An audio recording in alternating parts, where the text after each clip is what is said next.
Let's get started, shall we? Welcome to the Boston Knee Party, a Rich Fitz Jamboree / lecture.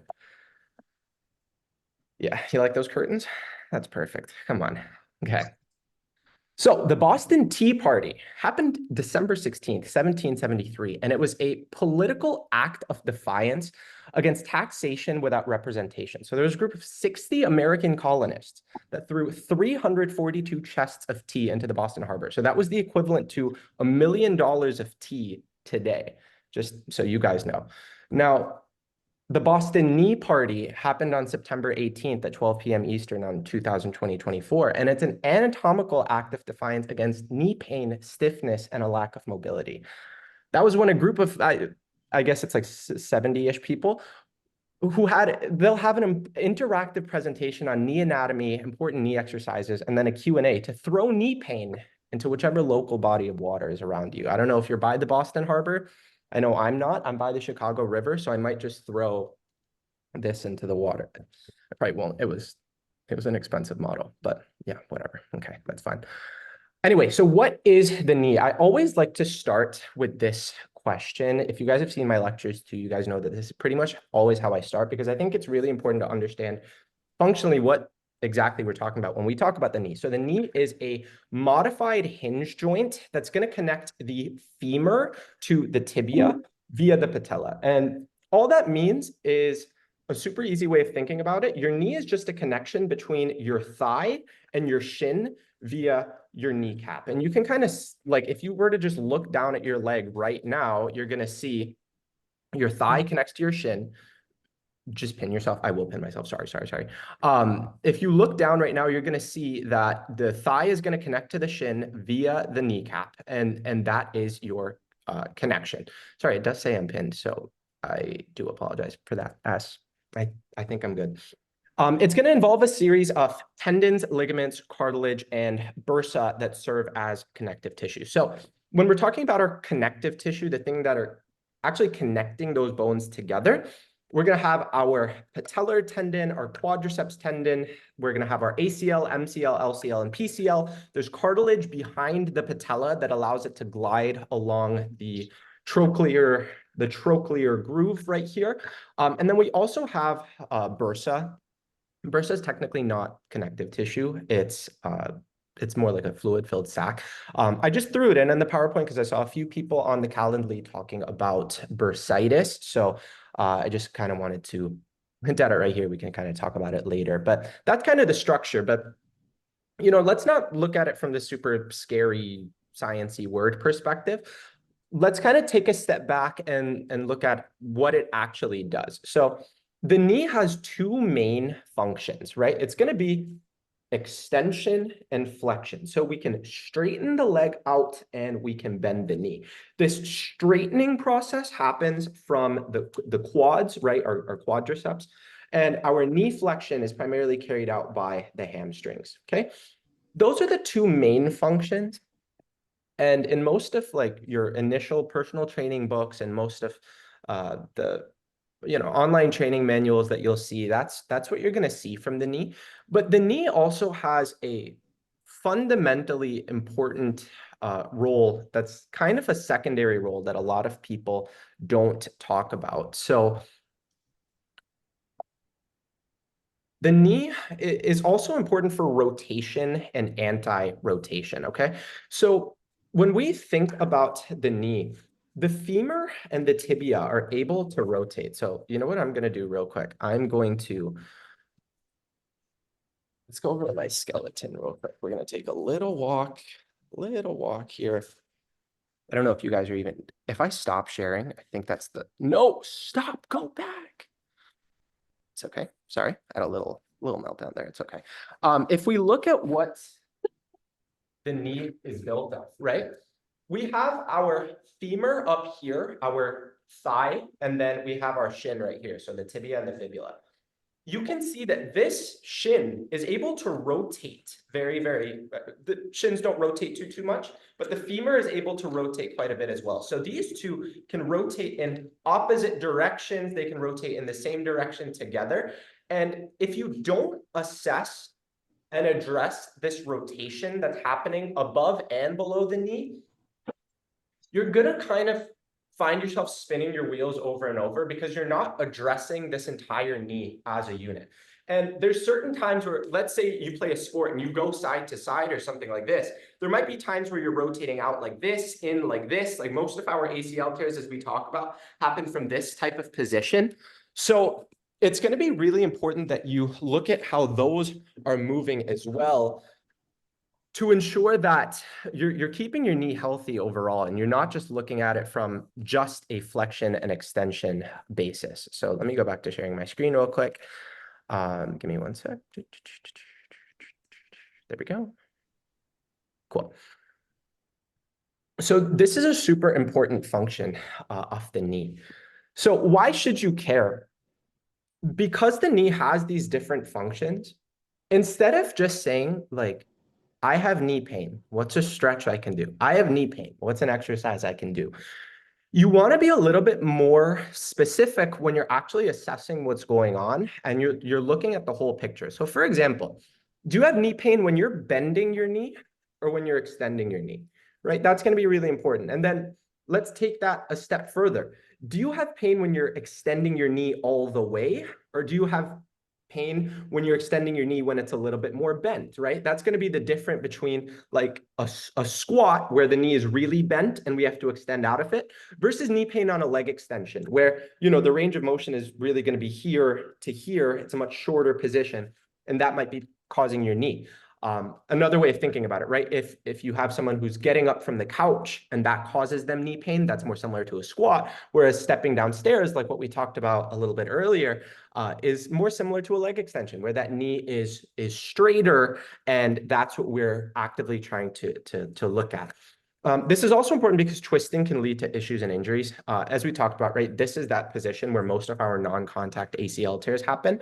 So if you're never really you're never really looking at rotation of the knee and the surrounding structures, that's where we run into issues as well, because you might be really good at that flexion extension, but you're very stiff in rotation. And that's why and I love bodybuilding, the sport of bodybuilding. I train a lot of bodybuilders, but like when you look at a lot of people that just train with a bodybuilding style of training, where they're just in a lot of machines, they're really only training in this plane of motion, and they're not really going side to side, and they're not twisting. That's why they can feel a little bit more stiff. And I've seen bodybuilders that move really, really well because they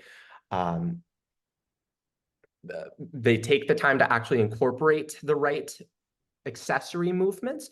But if you don't kind of do that, that's where you kind of start running into stiffness. And then in addition to that, right, like what we talked about, you have to look at the hip mobility because that's going to affect the thigh. You have to look at the shin mobility. You have to look at the ankle mobility. You have to look at the foot strength. So to quote the great Sabrina Carpenter, please, please, please.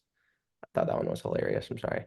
Understand that the time spent looking for like a quick fix or a quick stretch just for your knee pain, that's time wasted. Like I've spent a very long time looking for like the fastest way to fix knee pain, and there just isn't one.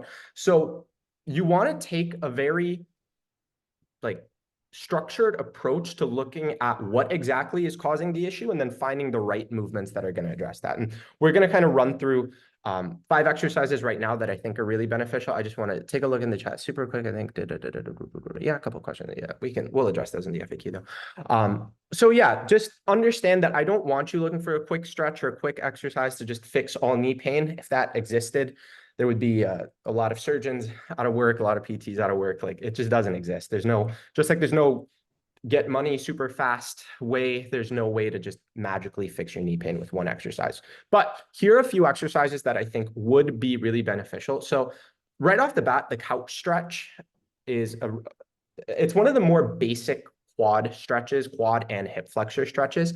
You can see that I'm literally doing it on a couch. And I think that's why it was called the couch stretch. But you can see that it's going to be a great way to mobilize the quads and the hip flexors. So because we're getting this good full knee bend, and because my hips are pushing forward, we're going to be able to get a really nice stretch throughout that quad. And when we think about, and you guys think, what are the 4 quads, right? If I ask you that, you should be able to know. But one of the four quads is the rectus femoris, which is also a hip flexor, right? So it serves as a knee extensor and a hip flexor. So it's a quad and a hip flexor. This is probably the greatest way to target that muscle. And if you're dealing with a tight rec fem, for example, and that's leading to some movement patterns that are bothering you, then the couch stretch could be a great example. Where would the couch stretch not maybe be the best exercise? Let's say you have knee pain going down the stairs, where your knee's a little bit straighter like this. You can see it doesn't look anything like this full knee bend. And in that case, it might not be the best fit for you. My second favorite now would be like the leg extension. Actually, these are not in any order for the record. In fact, I could name 100 knee exercises that I really like, but no particular order. The second exercise I wanted to talk about is the leg extension isometric. So this is actually a great example where we're training in that similar knee bend, okay? Now, a couple of things I want you to be looking at. See how my knee isn't totally straight? That's the mistake I see a lot of people make. So just pretend this is my knee. They will lock out their leg all the way like this. And that's actually not recreating a joint angle that's causing them pain. So when you're going down the stairs, this is probably the joint angle that's causing you pain. It's not like this. You don't walk down the stairs with straight legs. That's how you fall over. You walk down the stairs with a slight bend in your knee, like this. This is recreating that same slight bend in the knee. And I really like it because you're able to really monitor your progress. If you do 50 pounds on week 1, and then by week 4, you're able to do 80 pounds or something, you're gradually increasing the weight that you're doing. You're gradually getting your tendons stronger. And we can talk a little bit about tendons in the FAQ. And it's going to be a really great way to quantitatively see improvement. And I generally program these for around 45 seconds to like a minute and a half. If someone's like really not able to handle a lot of load, we can go a little longer. And sometimes even as short as 30 seconds if we just need to create some relaxation. But it's great for patellar tendonitis and PFP, which is patellofemoral pain, or chondromalacia patella, as some people still call it. I think most people just call it PFP now. Cool. So the next exercise, and I talk about this exercise all the time. This is the exercise I talk about all the time, and I've posted about it like a gajillion times. Sorry, I'm going to answer a couple quick questions. Can we do a leg extension with a weighted ball? You can. I don't think you would load that heavy enough. I would actually recommend using a kettlebell instead. You can loop that if this is your foot and this is the handle of the bell, you can loop it over your foot and drive up. And I actually like that exercise a lot because you actually get the tibialis anterior co-contracting with your quad. So the kettlebell leg extension is really cool. By 45 to 90 seconds, do you mean a hold? Yes. So I hate this so much. There we go. Not this. I hate PowerPoint sometimes. Anyway, isometric means we're just holding in place. So we're going to be holding for 45 to 90 seconds, sometimes 30 seconds. Sometimes you might even need to go a little bit longer. So next is the calf hamstring co-contraction. I've posted about this exercise 5 times. It never goes viral. No one ever cares about it. And I think it's like the most important exercise because it's super underrated. So it's a glute bridge with the balls of the feet on top of the foam roller. So you can see here, most people, when they do their glute bridges, they're generally going to cue people to drive through the heel of the foot, which is totally fine. You know, I'm going to grab my foot.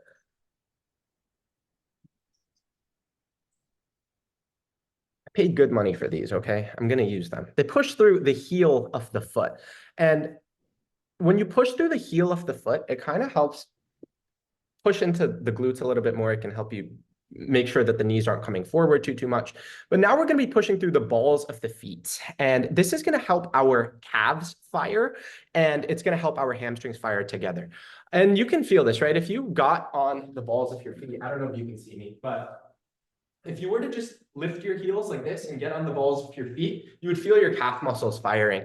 So this is going to be a great way to have the calf and the hamstrings fire together. And they perform what's known as a co-contraction when those two get to work together. They both kind of cross the back of the knee right here.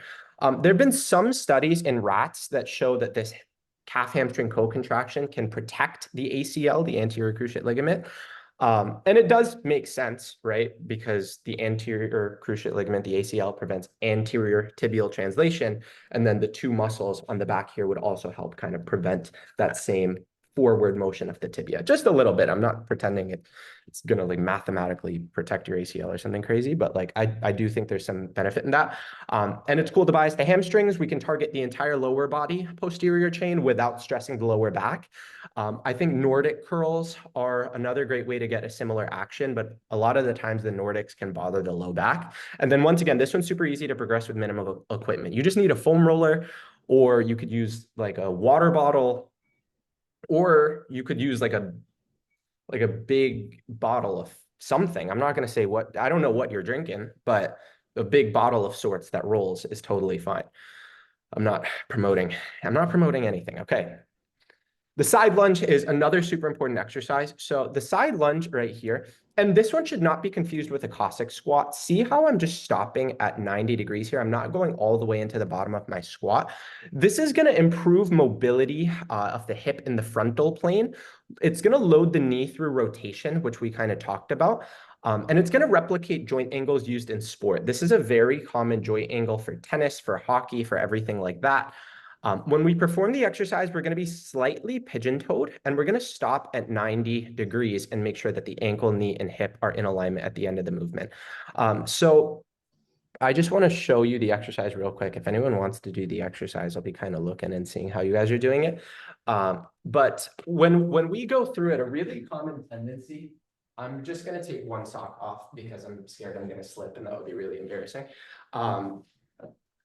With the side lunge is they're like, oh, well, more range of motion. Rish is like a range of motion. And then they get down here. That's not what we want, because then that's basically a squat.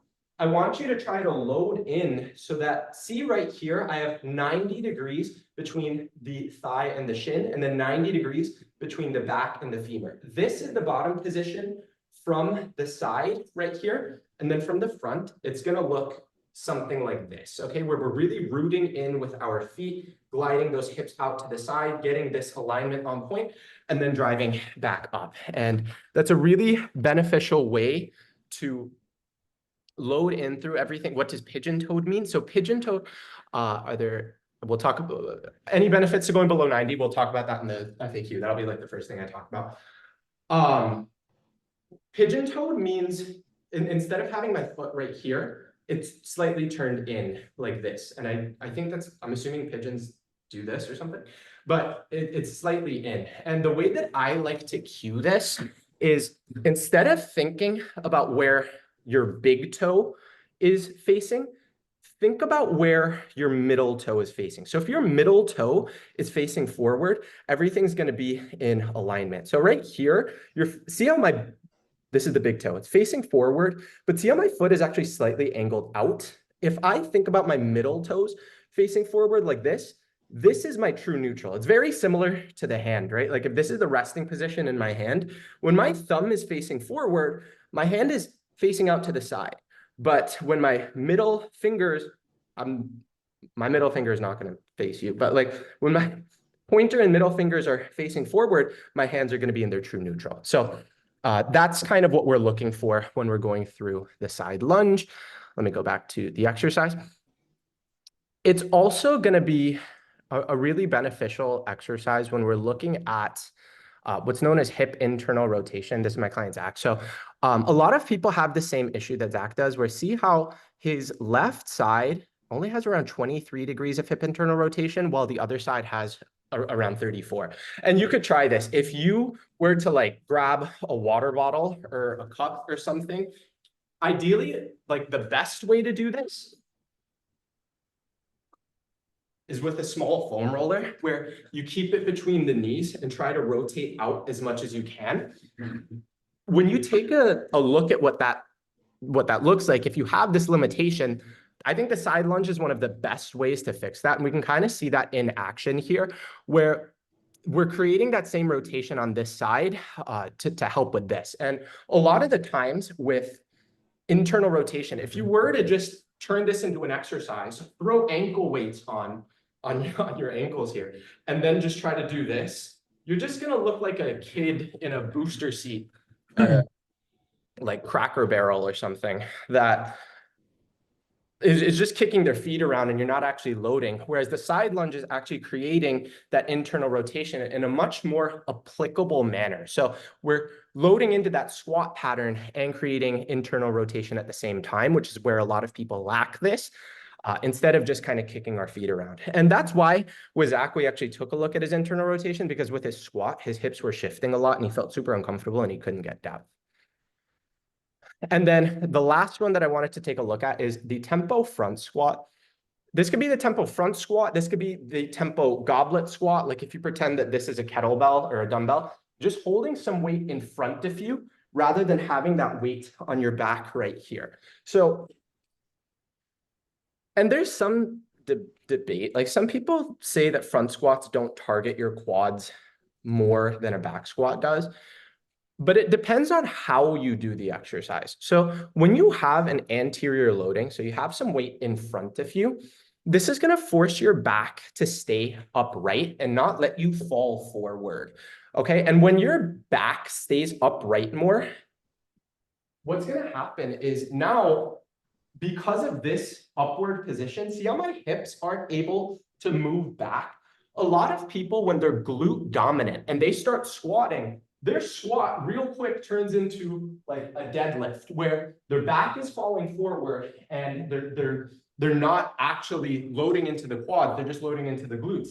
They have that weight on the back right here. Now, if I had that weight in front of me, let's just say there's a tripod, not a barbell, but you get the idea. If I have that weight in front of me in my front squat, okay, as I come down, if I were to fall forward, this is going to fall out of my hands. So if I were to keep something like this, well, now my torso has to stay upright. My knees actually have to do the bending. My hips can't just fall forward. And now I can get into my squat pattern and actually work through the quads and load the knees effectively to make sure that we can actually do this.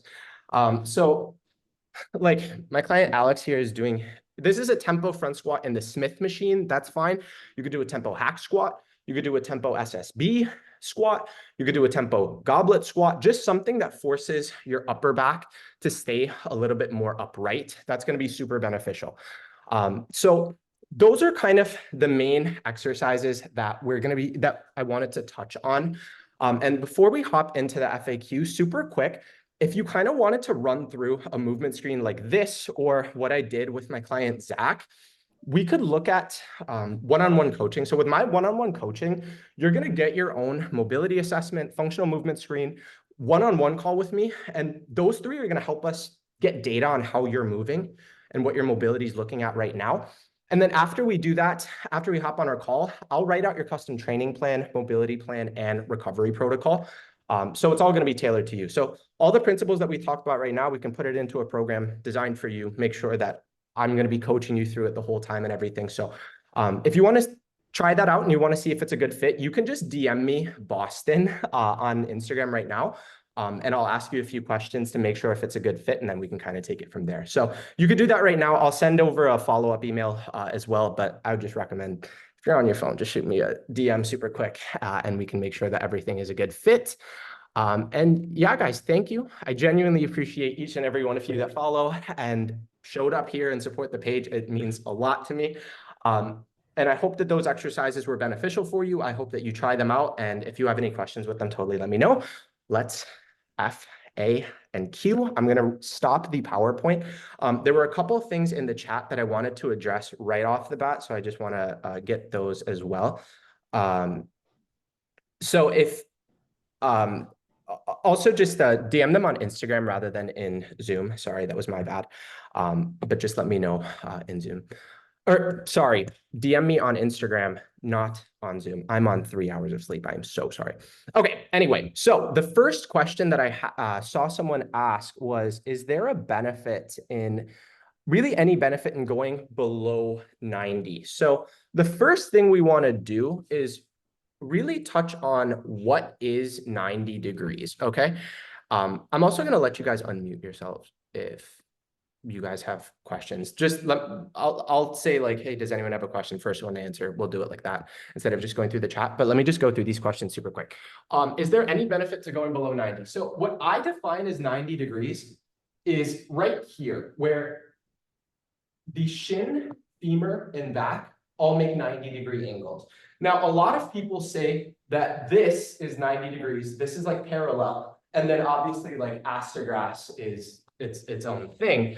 I think there is a lot of benefit in going below 90 degrees and training that good full knee bend, as long as it's built for you. I think a lot of people go a little too heavy below 90, if I'm just being honest. I think, and especially depending on what you're training for, I think being able to squat like 135 and 225 ass to grass, like going really low, below parallel, is really beneficial. As you start getting to like 300, 400, 500 pounds, I don't know how much like actual benefit there is versus how difficult that really is to recover. So that's just one thing that is there to think about, but it is going to depend on your goals for sure. What about front squats for women? I can't help but lean forward at the hips.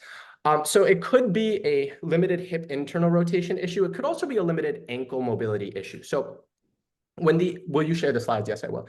When the ankles can't bend correctly, imagine this, right? This means that the tibia, the shins, can't move forward, right? This is a right knee and this is a left foot, so my bad. But you can see that this is the same structure right here. So if this can't bend forward, that's basically saying that this is going to have a tough time bending forward as well, and you'll have a tough time getting the knees past the toe. So improving your hip internal rotation and your ankle mobility are going to be really important, but also just getting squat shoes or even lifting your heels with plates. So if your foot is here, you throw like a 5-pound weight underneath and that's going to elevate your heel. That could also be a really beneficial tool for you as well to kind of bypass the ankle mobility as you keep going through it. Okay. Can you touch up on knocked knees? Yes, I totally can. So with knocked knees, that's going to be something like, and I should just take the socks off, but whatever. Something like this, right? Where the knees are falling in. So that's called knee valgus. And there's also out to the side, knee varus. I believe knocked knees is knee valgus. I forget that. I'm pretty sure. Why does that happen? There can be a few reasons. Number one, let's look at the foot, right? If our feet collapse, so I'm just going to smash down on my foot. See how my shins are falling in? I'm going to do that one more time. Foot smashes and flattens, and then the shins fall in.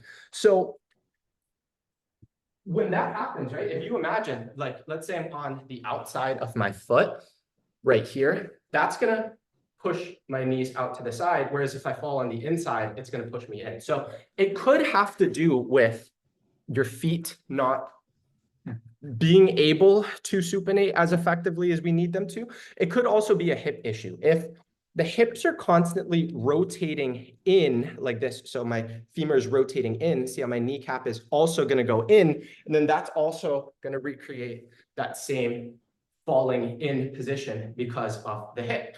Now, in a squat, if that's where you're dealing with that same knee valgus, that can be an issue as well, where there's a level of knees coming in together on a squat because your adductors are going to work, but there's also going to be that element of like, if your knees are coming in on the squat because your feet are just collapsing in on each other and you have really bad rotation at the hip, and maybe you don't have a lot of strength and stability on the outside of the hip and on your external rotators, that can be where we kind of run into issues as well. How about knock knees, something with outturned feet? Why the hell? Knock knees with outturned feet. Yeah, so that's going to be that same thing, right? Where let's say if your feet are rotating out, but the hips aren't able to rotate out as well, that's where you can kind of run into that same issue. And we see that all the time in the squat. If someone were to turn their feet out a whole bunch and then they do their squat, their knees might collapse in a lot more than they would if they had a little bit more structure and stability there as well. Does walking with ankle weights aggravate knee pain? No, it shouldn't. When you're walking with ankle weights, it's actually kind of loading underneath the knee. So I think it should actually be totally fine. That being said, anything can aggravate knee pain. Like for my ACL people, anyone who's torn their ACL, like when I see a video of a guy tearing his ACL, like it hurts my knee still, like I can do some crazy stuff, but like there's still like a psychological element. There's some people where if it gets too cold, it'll bother their knee as well. So there are tons of things that can aggravate the knee. It's about what's finding the things that are actively attacking your knee and then kind of making sure that you move around those and find the movements that are going to feel good for you, and then also finding the exercises that are going to work well for you. Knee pain with swelling even just by what? Oh, wait, how do you fix the hip rotation if your knees turn in? So there's a couple ways, right? With internal and external rotation of the hip. So the hip has 6 main functions.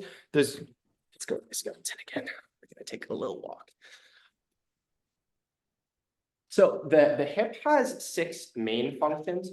There's going to be hip flexion, hip extension, hip adduction, hip abduction, hip internal rotation, and hip external rotation. So when we're talking about hip mobility, it's going to be really hard to just say like, what is the best way to do that? Because you might have, let's say, phenomenal external rotation, something like this. You're able to get into your pigeon pose really, really well. But something like this, where you just need to create this rotation out, maybe you're kicking something out like that, and that really bothers you. That could be something that's a little bit tougher. So there's, you can kind of address hip mobility from a general perspective and just try to mobilize all of those actions.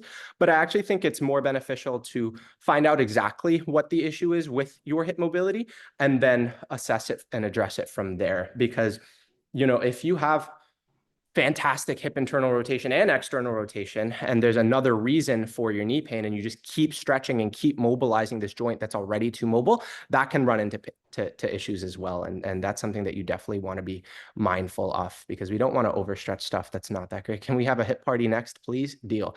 I'll hip party. I'll have to get a different name, but I will, and it'll be the best. It'll be the best name, don't you worry. Yes, but if it's a structural problem, not a postural problem, what exercise or precautions could you suggest to prevent the cons of knock knees?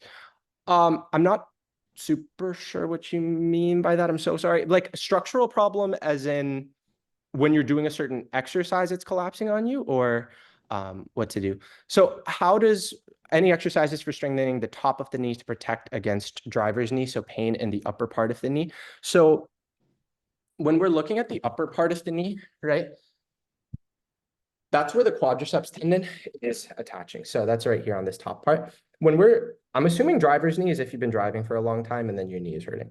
That's just my guess. So if we're sitting like this the whole time, see how that quad tendon actually gets in that slightly stretched position, that string is lengthening. Yeah, the gas pedal knee. Something like this is going to be tough. So honestly, when you're driving for a long time, I think it is just important to take breaks and move around. I think that's like super underrated. When you're stuck in one spot, things just start to stiffen up. Like that's super natural. That's super normal. And it kind of is what it is. But I think a couple ways that you can attack that would be to like focus on strengthening that quad tendon and get it used to some deeper knee bends. So like you can start with a couch stretch, for example, make sure that that doesn't cause any pain for you, any stress for you. And then from there, if you're like able to do the couch stretch, you could progress to like a front squat with the heels elevated. You could progress to sissy squats. You could progress to reverse Nordics. Like there's a lot of exercises in there that are going to be really beneficial for loading that knee from a deeper knee bend. And that's going to be important. I totally forgot TC's question, and that is my bad. I'm hopping back to TC's question. ACL recovery, my quad isn't growing after 6 months of working out. And then there's also knee valgus, how to fix it. We kind of talked about knee valgus. So with the ACL, after any knee surgery or after any significant tear, like a partial tear, not so much, there's going to be something called arthrogenic inhibition. Arthrogenic inhibition is going to be where, because the knee doesn't want to extend, right? Because it's not going to want to extend because there's a tear, right? It doesn't want to compromise that. It's going to kind of turn off that quad and it's not going to really want to work, right? So that's why after surgery, there's like a period of time where your quad basically doesn't work. Like you can try to flex your quad, nothing happens. Like you can try to just straighten your leg out like that and it just won't happen because the quad's not going to work. Now, after 6 months of working on it, if it's still not working, the things that you want to really look at are First of all, how is your range of motion? Do you have like good full knee extension? Do you have good full knee flexion? Like, how is the range of motion at the knee first? Because if you can't fully extend your quad, for example, that could be that there's a bunch of scar tissue that's preventing your quad from firing as effectively as it possibly could. That could be from like maybe you rush the recovery, whatever reason there might be for having some scar tissue there. You also want to try to look at the exercises that allow you to load the quad effectively. So I think a lot of people shy away from leg extensions, and I'm not sure why. I found that the leg extension machine, where when you are not just here, but when you lean, because now see how my knees are bent. This is like, if I sit like this, I'm already feeling the stretch on my quads. And then from here, you can kind of extend out, get that quad working the way we want it to, and you can feel that muscle firing a little bit more efficiently. A lot of people just start pushing wall sits and squats and step ups. And the problem with that is you can kind of reteach the brain to get so into the glutes and into these other muscles that the quad doesn't want to work. I've seen plenty of people, and athletes especially, because athletes are, to quote the great Jeff Cavaliere, athletes are masters of compensation. They'll go through the step up, they'll go through the squat, they'll go through all these exercises, and they'll just use their glutes to ride them through it, and they'll never actually get the quads working, especially after some type of ACL issue. So it's going to be really important that you look at what exactly is going on. Can you get the full extension and the full flexion? What exercises are you able to feel the quad on? And then what are some of those compensations? Are you getting a little bit too glute dominant? Are you getting into like some weird hamstring stuff? Whatever is going on there. Currently I have shin splints. Could I still do these exercises? Yeah, you should be able to. I mean, it depends on how bad your shin splints are. With shin splints, I think the biggest thing is just making sure that you're not overloading your shins too much. Like if you're regularly running or jumping or whatever is aggravating that, you want to be really mindful of avoiding the exercises that are bothering that too much, and then you should be fine. And there might be some exercises like squats or something that could still bother the shin splints just because there's a little bit of that shin rotation. But these are all generally pretty low impact, so I think you should be totally fine. I wouldn't really stress about that. How can I reduce crepitus in the knee? So crepitus is the cracking, popping, whatever sounds that every time you try to, that was the weirdest question. Or not the weirdest question. That was the weirdest sound I ever made. Second weirdest sound I've ever made. Anyway, crepitus in the studies has not been shown to be correlated with pain or pressure. So crepitus isn't necessarily a big deal on its own, but if it's correlated with a lot of pain, I think restoring the knee range of motion and then getting everything warm is really, really beneficial. What's the first weirdest sound? Oh, wouldn't you like to know? So with crepitus, I wouldn't really stress about it. I would more so look at how is my knee moving in general? How is the strength training going for my knee? Am I getting good quality movement on my knee on a regular basis? And if those things are happening, and there's just a little bit of sound that's not like that doesn't have pain associated with it, I wouldn't stress about it at all. It is just kind of something that goes on. There's just stuff in the knee. It's not like a super big deal. If there is pain, let me know, and then we can kind of talk about that too, though. How do I stabilize the knee? So there's a few ways, right? I think it's really important to stabilize the muscles on the back of the knee. That's going to be really, really important. Make sure that everything is structurally sound here. We want to stabilize the muscle or we want to create stability in the end ranges of the femur and on the shin as well. So because we have, and you can see here, right? We have tissue on the side of the knee that's meant to protect it. We have the LCL and then we have the MCL right here. Sorry, 3 hours of sleep. LCL, MCL right here.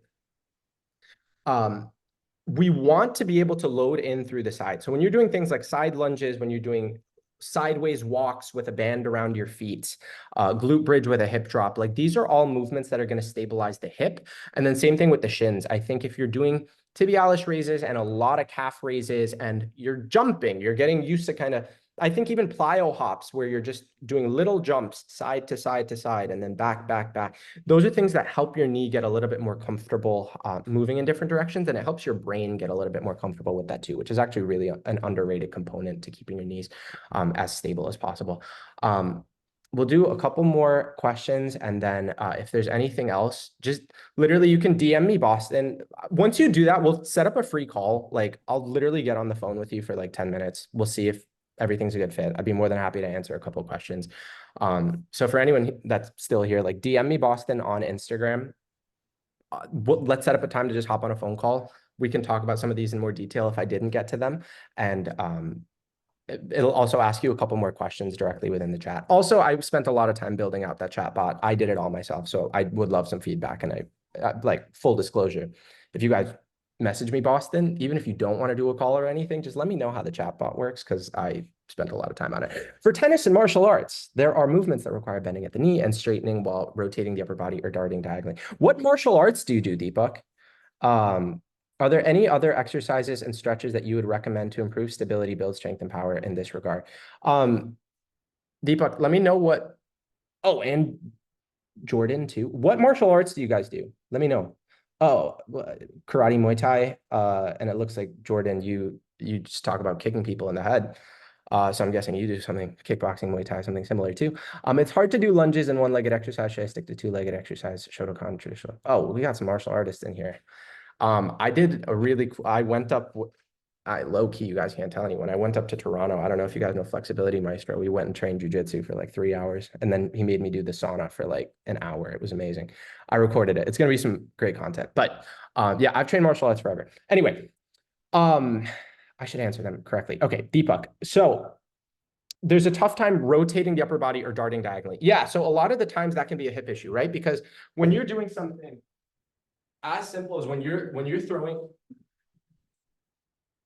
throwing kicks, anytime you're creating any level of rotation here and everything is coming across, there's something known as our anterior and posterior slings. So we can kind of think about our body as kind of wrapping around all the way through here, and we create coils like this.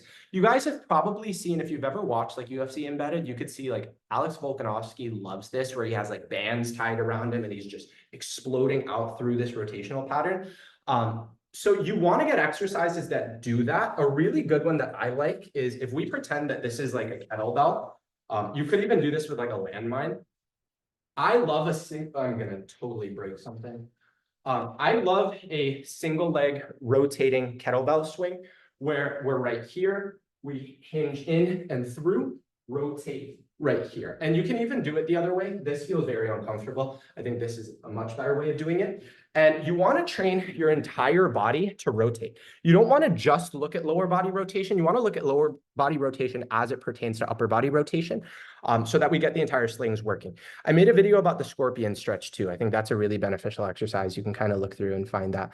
And then for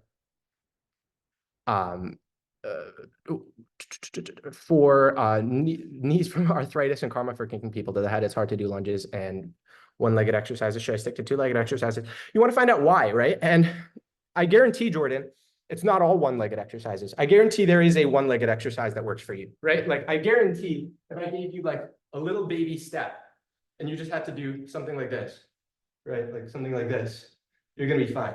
And you're going to progressively overload that, right? Because when you think about what you're doing, when you're kicking, like you're on one leg, like this is the job. Like if you're feinting, like this, like we're always on a single leg. So you have to find the exercises that work for you in the single leg and then like load those and increase those ranges of motion so that we can get them going. You can DM me. Don't even DM me, Boston. Just say, hey, it's Jordan, and I have some questions about martial arts because I love talking martial arts. Okay, I'm just going to be honest. So no, I don't think it's ever a good idea to just stick to two-legged exercises because it hurts too much to do single leg exercises. You need to find the single leg exercises that work for you, find the regression, and then progressively overload. Like start making them go deeper, start making them go heavier, do whatever it takes so that you can get into those ranges of motion more efficiently and more effectively, which is super important. So last question that I do want to answer, and it's kind of related to both. Real quick, curious about the training routine. Split, I do full body every other day. It's my favorite way.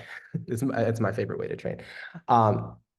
It's super easy for me. It just kind of takes the guesswork out of everything. Someone said, and I really like the question, I'm extremely inspired by strength flexibility. How do you manage to focus on everything? I think that is an important question. I think it's super important to have like some level of a plan and structure. And I'm not promoting my shit. Okay. You could write out a plan on a you could write out a plan on a paper towel. I don't care. But you need to have some level of a plan because a lot of the times people will go into the gym, they'll just do whatever exercises, feel good, look good, do whatever, and then just kind of get out and do their own thing. When you have a framework and you have a structure, that's going to ensure that you actually go in and do what you need to do. Because I think it's very hard to stay accountable to yourself, but it's very easy to stay accountable to something else. So even something like an alarm clock, right? You're not going to wake up at 9 a.m. or 7 a.m. But if you set an alarm clock, you're going to wake up at 7. And if let's say you have to work. For me, it's like there's a lot of times where I don't want to work. I'll just set a timer for a half hour. And now I'm no longer accountable to myself. I'm now accountable to this clock, this random thing that I have to listen to that's telling me, hey, you have to work for a half hour. And it's the same thing with training, with mobility. There's a lot of times where you don't want to do 10 minutes of even 10 minutes of stretching at the end of the workout. People are like, oh, screw that. I'm going to go home and have a smoothie. If you set up a structure of like, here are the 10 mobility drills that I'm going to do, or the 10 stretches that I'm going to do, you've kind of now created, instead of having this unknown enemy of like, oh God, 10 minutes of stretching, you kind of humanize it because now there's like 8 to 10 exercises you need to do. You do it for like a minute, each minute and a half, 2 minutes, whatever you need to do. And then you'll feel so much better because A, you had like a clear-cut path and structure to succeed. And then B, you've kind of rewired your brain to say like, oh, this is a task that I have set for myself, very clear cut, and I have achieved this task. Now, there are other tasks that I can do and do it. And when you see it and believe it, you can achieve it. Sounds like no self-help book I've ever read. Sorry, that was the last mixed martial arts joke. The people who know, they know. Okay. Guys, I had a super fun time. If you guys have any other questions, please like shoot me a DM. I don't care. Like DM me Boston, check out my chat bot, and then ask me a bunch of questions. We can hop on our call. It'll be cool. Super quick, free. Like the mobility assessments and stuff are all cool and everything, but I really do just love helping you guys with everything. So hopefully we'll do this again. You guys let me know what you guys want to talk about. Give me some good feedback. I'll send over a follow-up email so we can kind of like get good information, see what was helpful, what wasn't helpful, and what could be cool for next time. But thank you guys so much for coming. I hope you guys learned a lot. I hope you had a good time. I hope I wasn't talking too fast off of the coffee. And I hope you liked my knee model. Okay. I will see you guys later. Have a good rest of your week, and I will talk to you soon. Bye. You know.